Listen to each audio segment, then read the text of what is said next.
디모데후서 4장 16절에서 18절까지의 말씀을 세 절이지만 교독하겠습니다. 하나님의 말씀입니다. 내가 처음 변명할 때에 나와 함께한 자가 하나도 없고 다 나를 버렸으나 그들에게 허물을 돌리지 않기를 원하노라. 주께서 내 곁에 서서 나에게 힘을 주심은 나로 말미암아 선포된 말씀이 온전히 전파되어 모든 이방인이 듣게 하려 하심이니 내가 사자의 입에서 건짐을 받았느니라. 함께 읽습니다. 주께서 나를 모든 악한 일에서 건져내시고 또 그의 천국에 들어가도록 구원하시리니 그에게 영광이 세세 무궁토록 있을지어다. 아멘. 사람은 누구나 죽을 때가 다가오면 과거의 나의 삶에 맺힌 것을 풀고자 하는 마음이 생기는 것 같습니다. 특별히 우리 동양에서는 원한, 억울하고 원통한 일을 당해서 마음에 이 응어리가 진 것, 오죽하면 원한을 풀지 못하고 죽으면 귀신이 된다, 이런 이야기가 있을 정도로까지 풀고 가는 것을 중요하게 여기지요. 아마 오늘 본문도 그런 부분이 있는 것 같습니다.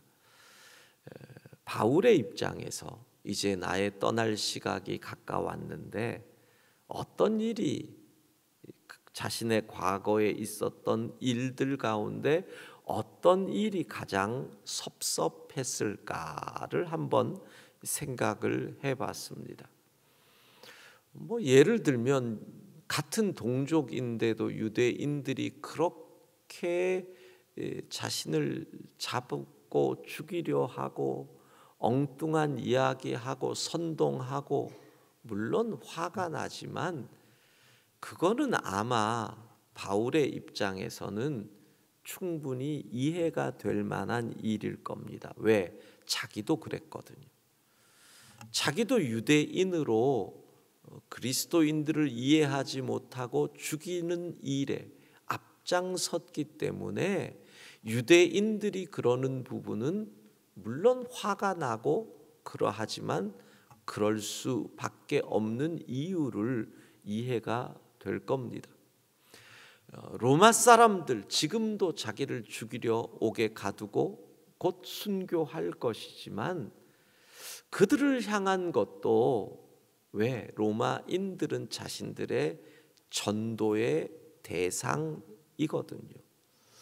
그러니 그것도 어쨌든 넘어갈 수 있을 겁니다. 그런데 참 풀기 어려운 것, 본문을 보면 내가 처음 변명할 때 나와 함께 한 자가 하나도 없고 다 나를 버렸다.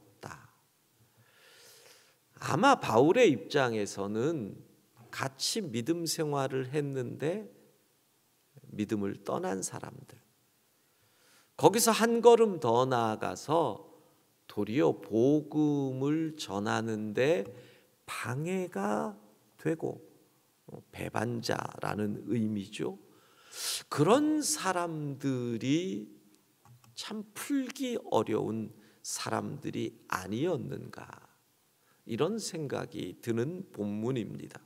내가 처음 변명할 때, 이것을 우리는 로마의 감옥에 투옥되고 그리고 재판을 받았을 때 변명, 변론, 재판장 공판에서 나는 죄가 없습니다 하는 행위지요.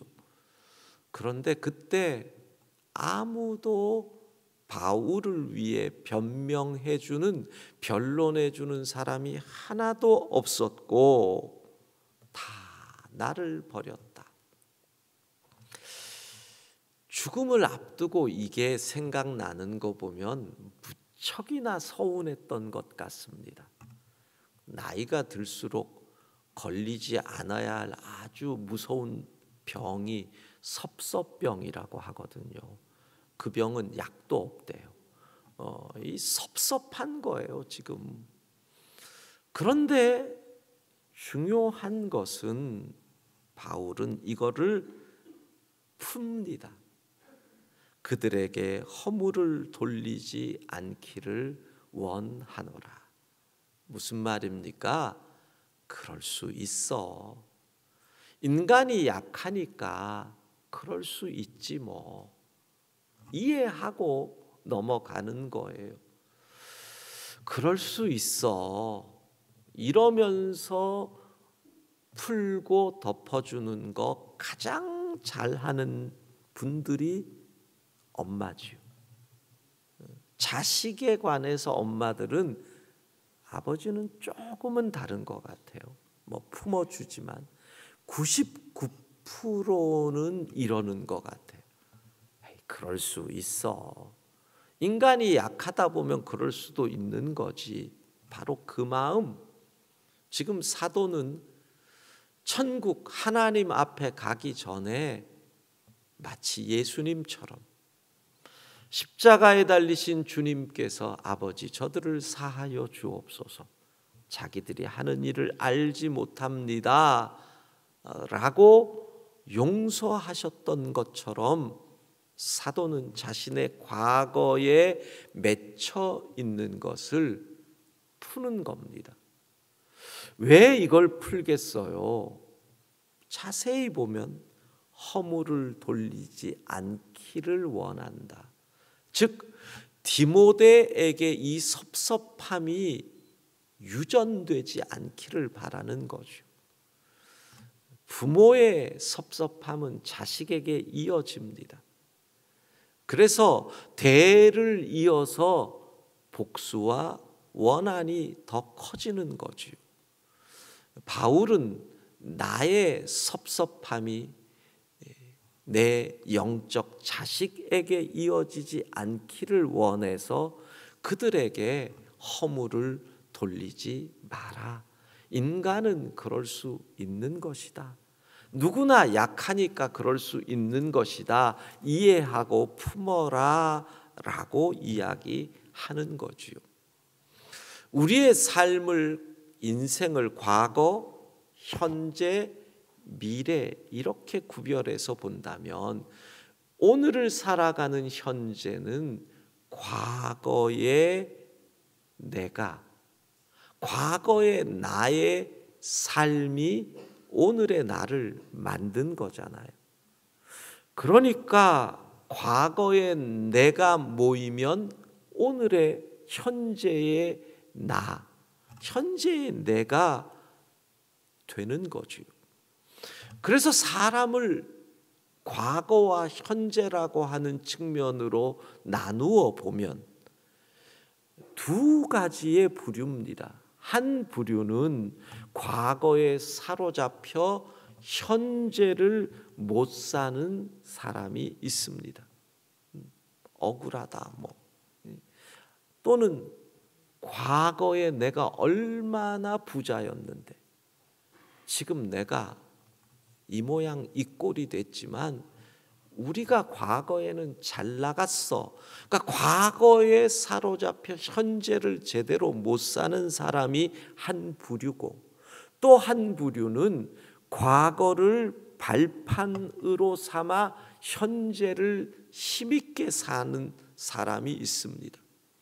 자, 그런데 과거를 발판으로 현재를 힘있게 사는 사람도 두 종류로 나눌 수가 있습니다.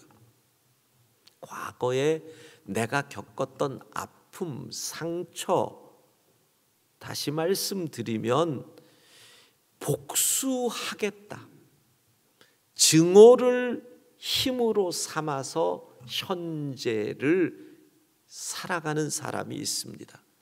흔히 말하는 몬테크리스토 백작형입니다. 과거에 내가 겪었던 이 아픔을 갚아주고야 말리라, 복수할 거야. 이것으로 현재를 이를 악물고 사는 사람이 있고요. 또 한 부류는 과거에 아픔도 있었지만 나를 품어준 은혜, 그 은혜가 너무나 크니까 나는 은혜를 갚아야 돼, 은혜를 갚겠다라고 하는 마음으로 현재를 살아가는 분이 있습니다. 레미제라블 형입니다. 여러분, 이 두 가지 스타일, 그런데 왜 우리가 레미제라블 스타일로 되지를 못할까요? 그렇게 되려면 과거를 털어야 되고, 과거를 이해해 줘야 되고, 과거의 아픔을 용서해 줘야 되거든요. 그 이유는 우리가 늘 이렇게 생각합니다. 저 사람이 사과하면 용서할 거야. 그러잖아요. 그래, 나는 이미 용서할 마음이 다 되어 있어. 네가 미안하다 그러면 내가 용서해 줄게. 문제는 아무도 나에게 미안하다 그러지 않는다는 겁니다. 내가 용서할 준비가 다 되었다라고 말하는데 그놈이 나한테 용서를 안 구하거든요. 그러면서 시간이 지나면서 내 안에 이 아픔과 상처는 골마 터지기 직전이 되는 거지요. 그래서 우리는 이 과거의 아픔, 과거의 아픔에 얽매여 살아간다는 이야기지요.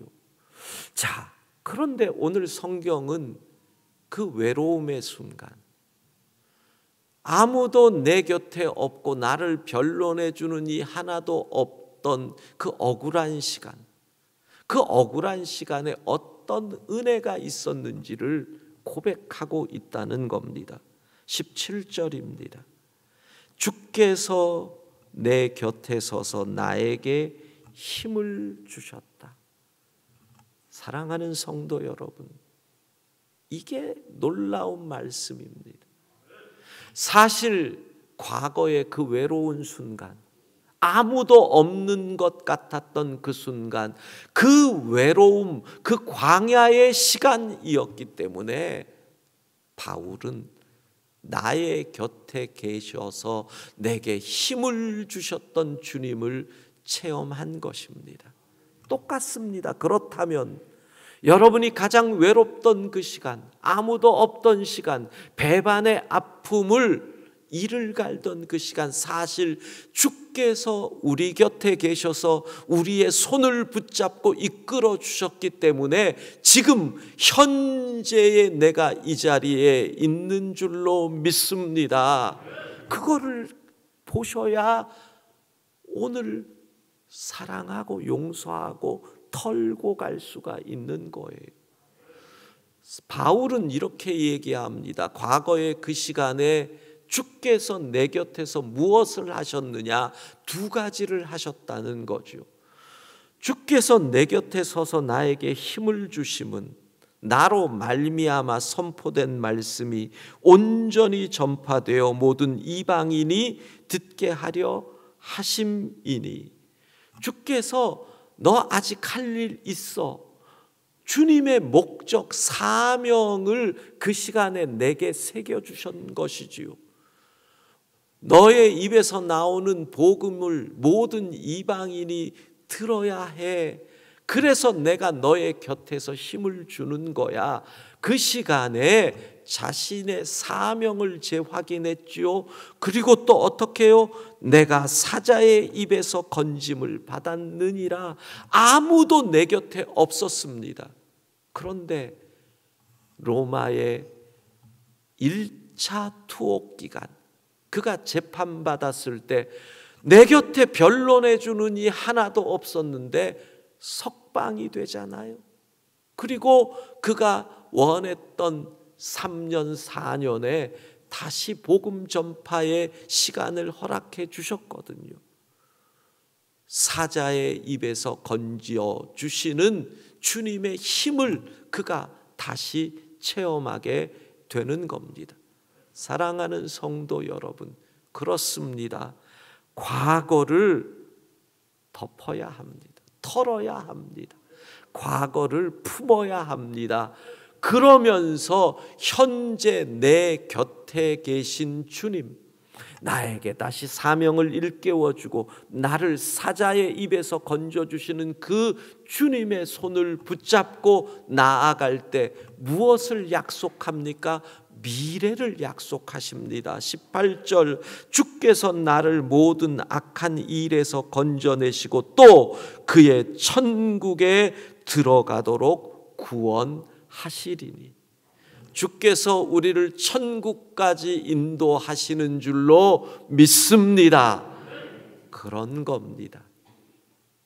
우리의 인생길, 과거, 내 곁에 그 사람들 없었다고, 이 나쁜 놈들, 힘들 때는 도와달라 그러더니 내가 힘들 때 아무 소리도 없이 사라져? 어떻게 그럴 수 있어? 그때 주님이 내 곁에 계셨거든요. 그때 주님이 나를 사자 입에서 건지셨거든요. 그 은혜를 생각하며 그들의 허물을 덮어주는 거예요. 그리고 현재 주신 사명, 그날에 주셨던 그 사명을 다시 일깨우며 살아가면 주께서 또 곁에서 힘을 주시는 거지요. 그러면 우리의 미래는 천국에 들어가도록 구원해 주시는 줄로 믿습니다. 오늘도 주님 손잡고, 내 곁에 계신 주님 손잡고 하루를 품을 사람 품고 또 복음 전할 일 감당하며 살아가는 승리의 하루 되기를 소망합니다. 주기도문 후에 찬양하고 함께 기도할 것입니다. 그렇게 기억하시고 오늘 저녁 7시 반 성금요일 성찬 예전과 함께하는 기도회가 있습니다. 기도하겠습니다. 자비하신 하나님, 살다 보면 가끔씩 우리의 마음을 불편하게 하는 과거의 생각들, 나를 힘들게 하고 나를 어렵게 하던 그 사람들에 관한 불편한 마음들이 있는데, 오늘 거룩한 금요일 우리를 용서하시고 십자가에 달리신 주님의 사랑을 생각하며 우리도 그들의 허물을 덮어주고 사랑하고 이해하고 용서할 수 있게 하옵소서. 내 곁에 아무도 없던 그때 주께서 곁에 계시고 힘주셔서 사자의 입에서 건져 주신 줄로 믿습니다. 그 주님이 오늘도 우리와 함께 하시고 그 주님이 미래에 그의 천국에 들어가도록 구원하실 줄로 믿습니다. 예수님 이름으로 기도합니다. 아멘.